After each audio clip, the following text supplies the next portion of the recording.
manguo, damu ikavuja. Jina la Bwana libarikiwe. Hata uombe toka pepo kwa jina la Mwana, pepo nakwambia sipeni sitoke. Toka pepo kwa jina la Roho, pepo nakwambia sitoke. Lakini sasa tunagusa kunamba ya juu, unasema toka pepo kwa jina la Yesu. Kuzimu na ulimwengu yote ya giza na tetemeka. Kuna yule ambaye anasemeka mwenye afanyake mchezo. Kuna Biblia inasema paka mkimilia jina lipitalo majina zote, ili kwa hili jina kila goti litapigwa na kila ulimi utakiri ya kwamba Yesu ni Bwana. Ndio maana tunapoomba kwa jina la Yesu miujiza inatendeka. Kwa jina la Yesu viwete vinatembeaka. Kwa jina la Yesu vipofu vinaona. Kwa jina la Yesu batasa banazala.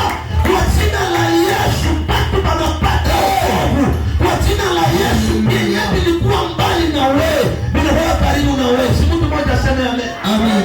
Na shangala bahubiri ya hii siku unakutana wanakuhubiri amini Yesu. Amini Yesu utaokolewa. Banakufanyisha msamaha jina la Yesu. Mesa banakufikisha kubahari, banataka kubatiza, banakutosha mwa ule mwenyewe uliamini, banakupanikisha kwa Baba, Mwana na Roho. Ukwana waambia je konete ujanja.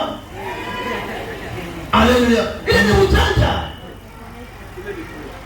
Ile ni ujanja. Koma explique ukweli ubiri amini Yesu. Mimi naitika. Unanifundisha mafundisho yote mjina la Yesu. Siku ya kwanza nibatiza, unaniambia inabidi utubu. Unaniombea kwa jina la nani? Kisha vitakuwa Yesu anifikisha kubahari ama kuna ordani zenu, unikoroge nibatize kwa jina la Baba, Mwana na la Roho. Nukitafuta mwenye balibatizaka kwa jina la Baba, Mwana na Roho mwa Biblia, hawezi muona. Haleluya. Nukipata andiko mbili ya sawa na hii nipatia. Haleluya. Nishaka soma Biblia, nishaka ongea na bapastel biko tu banasema no. Unaona tutapata njoo vyenye Yesu alifanya. Alisema. Sasa kani bisema alikwambia na mwenye alifungulaka vingine vya alifungulaka alikuwa na nani?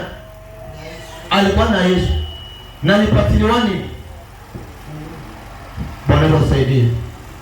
Kama hujabatizwa kwa jina la Yesu Kristo, acha nikushawishi batiziwe. Haleluya. Elewa uliendana hao wameo kasahau ga Yesu imena sabu na manguo za kubadilisha.